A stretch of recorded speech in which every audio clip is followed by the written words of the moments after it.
Alright folks, welcome back. Alright, so we're looking at the dollar index. This is a 15-minute time frame, and I'm just going to go over some of the points we mentioned in previous recordings. And now that our technical week is completed, the things that we were looking for have transpired. So we move to the sidelines and then we wait. We keep our powder dry. Retail traders will be wanting to push their luck, chase the next move, or if they've missed the setups that we've covered from Friday and what we saw from yesterday's analysis come to fruition, they will want to get engaged, hoping that they'll capture something. We are not in that mindset now. We've accomplished our objective this week, looking for our pound of flesh, and we'll simply wait until next week to basically stalk another setup. Which will that be? We wait for price to formulate one. All right, so we have the sell side liquidity pool resting here, the market protraction on the downside.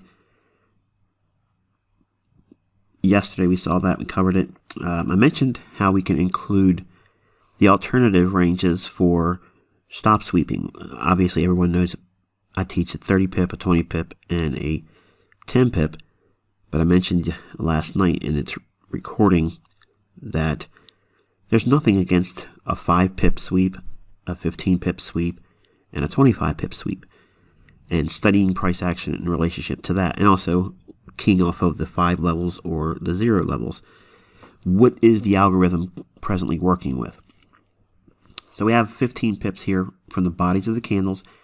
We're not looking at the wicks here. The bodies of the candles, 15 pips takes us right down to the very low of the day for the dollar index.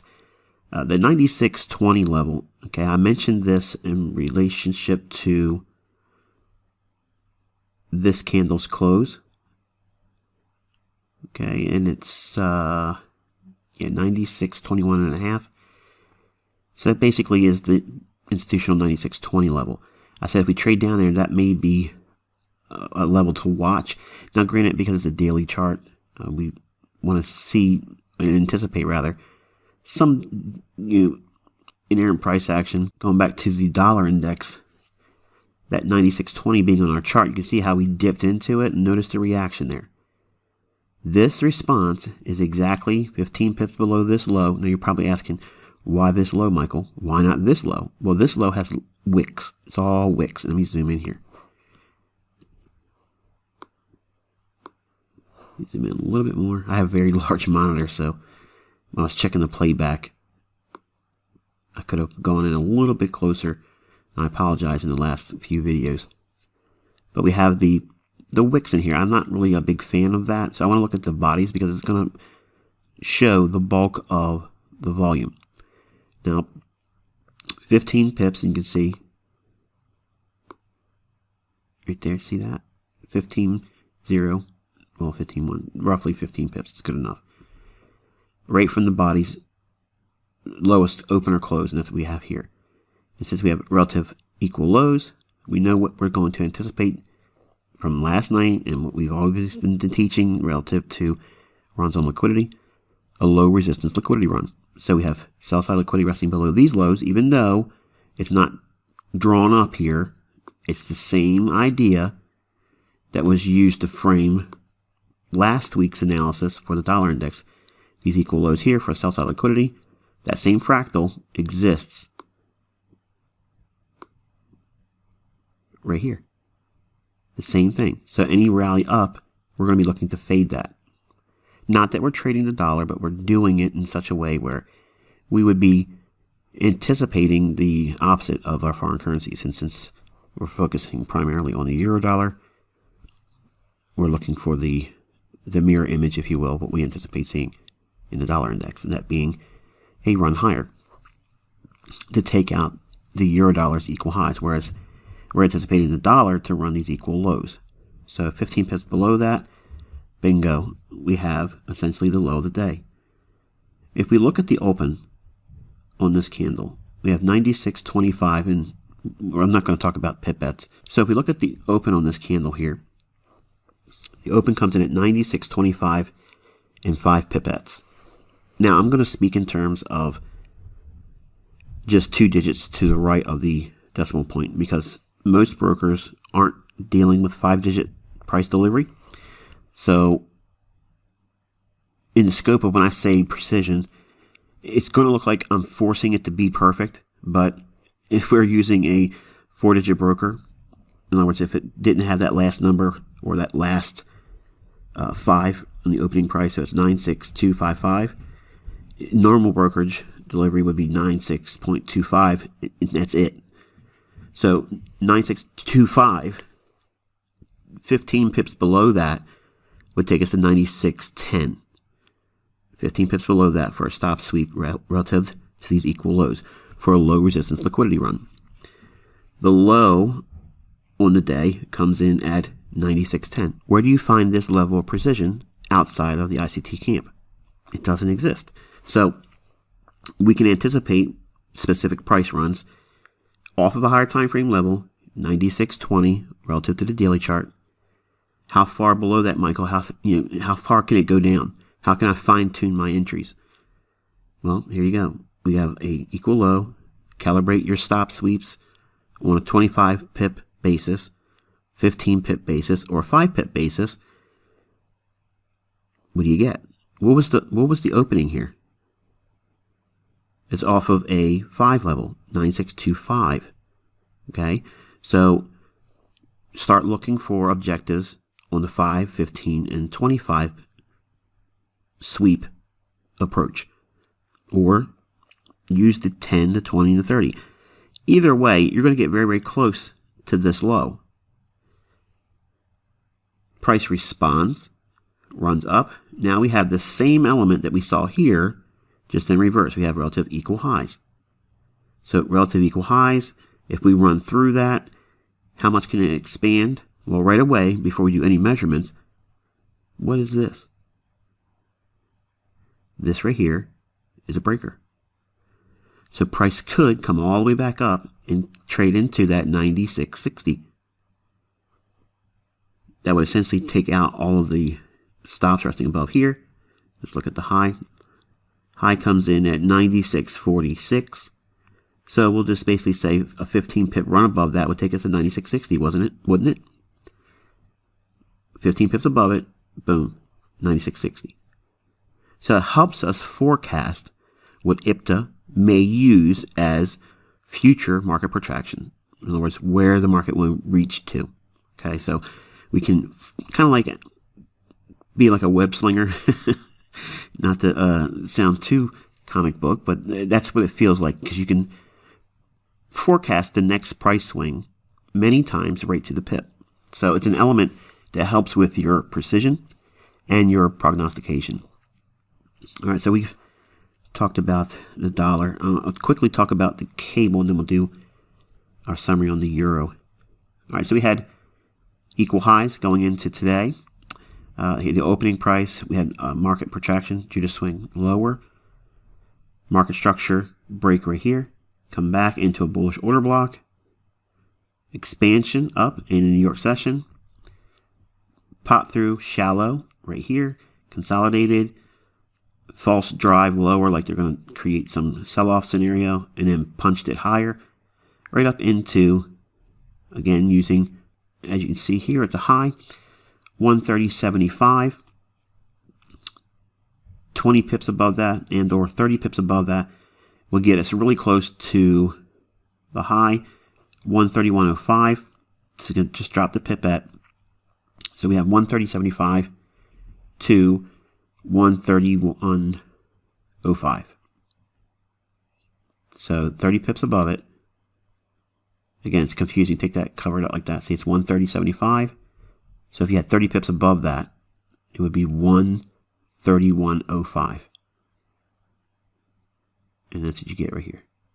131.05. Now the high goes, I think, maybe 1 or 2 pips above it.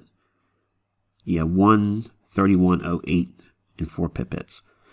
So again, within that variance of 5 pips.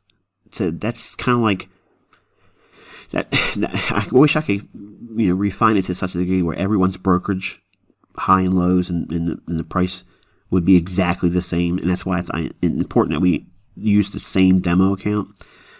And some of you are new. Obviously, you probably are watching videos, and I got to go in there and change it. But I recommend Forex LTD initially when we first started doing the mentorship. And obviously, we can't use that anymore because it's screwed up. I don't even know what the status is on them. But we had issues all the time, recent months. So we made a change. Now we're using avatrade.com. And again, I don't trade with live funds, and I'm not telling you to trade with live funds. I'm telling you don't do that. Okay, so that way we can't be mistaking me as an introducing broker, which I'm not. I just like this platform. It was suggested by one of my students. Absolutely love it. It's got all the bells and whistles you would want to use for tracking the markets that we teach in the mentorship. But that 5 pip variance across the brokerage firm, wide array of brokerage firms, it's, to me, I think that is reasonable, because to talk about the high and the low consistently on a weekly basis, on a daily basis, on a session high and low basis, it's phenomenal, folks. I mean, you just don't find that kind of level of precision. So I create this buffer where allow me to be within 5 pips, and I'll give you the high and the low. And it's consistent over and over and over again. All right, so right now, you can see we blew through on FOMC. The equal highs, ran through it, and now we've given up the ghost. Relative equal lows in here. If we lose that, we have to be mindful of this down close candle here. Could offer some support. It may just want to bounce right back up into this structure here. And then this here, right in here, this void has me anticipating a closure there. Especially if we get that pop up in the dollar back to the breaker.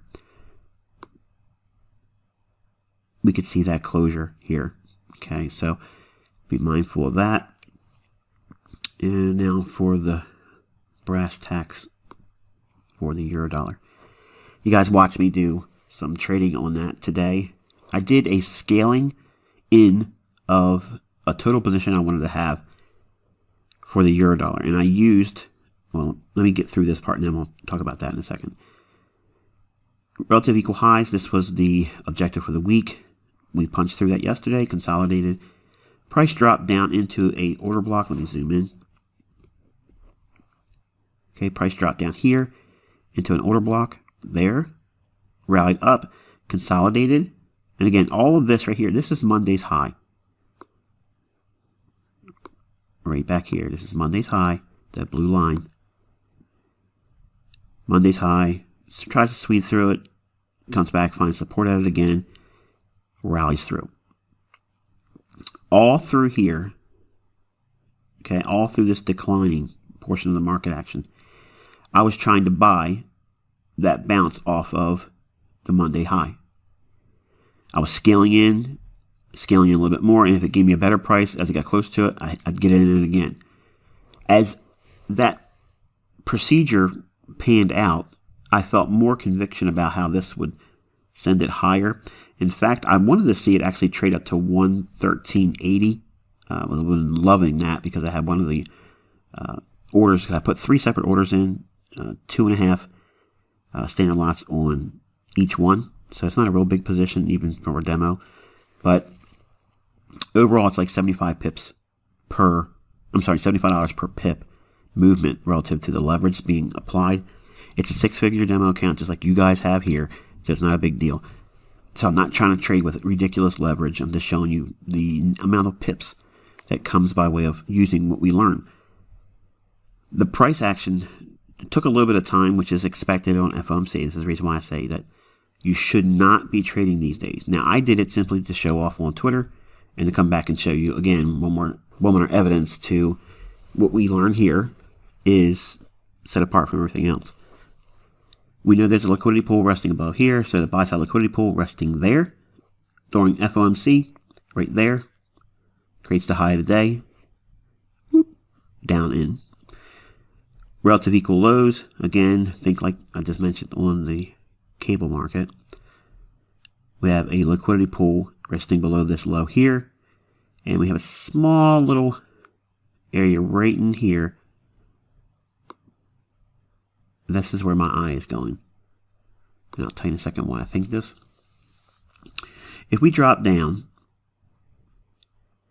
This isn't so much a problem because it goes back and forth with the open and close and the lows and the highs. There's more efficiency in this area than it is here, between this low and this high. I like the overlapping of that with this series of down close candles. So this is a bullish order block, and we have a little bit of a gap in here. So I really, really like that. So I think that's going to be in a discount array that we want to be watching. And it's essentially the 113.10 level. Even though it says 113.7, I like 113.10 because it's a round level, round number. So let's put that on our chart so it's germane with our discussion. All right. And that's that. Now, obviously, with it being here, I'm allowing or anticipating it going down a little bit further to close this in. If it gets there, it doesn't have to get there. And I don't really care right now. I'm just analyzing it the rest of the week. I'm satisfying the analyst in me. The trader has been satisfied because of the executions. The previous weekly high, we've traded through it. Watch. Ready? We go through it here, here, here, here, and now we're back below it. So if we break this low here, we really should start seeing some movement lower to get down into this level. So what we do after that, trading to this level here, I'll have to see what we see in terms of how's it trade there. Like, how is the price action in the sense of what is it doing, the speed, how fast is it traded, what time of day. All those things will help me formulate an idea. And I already know what you're going to ask me. What things would you be looking for, and what would constitute one form of a setup or not having any action? There's so many variables to that. That's why I'm just telling you, you have to be patient and wait for me to see it, because it's not going to benefit you to give you a dozen different scenarios, because again, that's like plan B, plan C, plan D. I don't do all that. I don't do that. I know what I'm looking for, and when it's there, I tell you, and the price gives it to us. So it is what it is. But that's going to be it for today. A really simple little exercise. You guys can look at the Twitter account and see all of the executions. I recorded as much as I can inside of like 45 minutes. That's all I give you for Twitter for recordings. But that's the business there. Let me quickly pop over to crude oil. I tweeted this again. We're almost at that 58 level I talked about mid-January.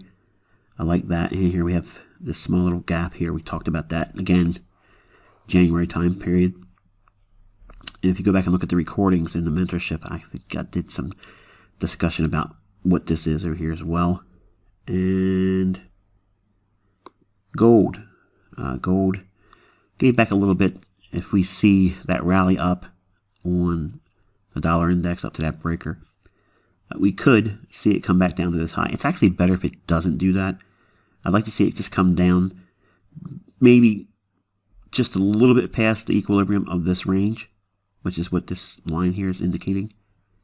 But if the dollar really takes off, say I'm wrong, and the dollar just finds a runner and wants to go higher, this could be a significant high or intermediate term high, and we'll have to contend with these equal highs later on in the year.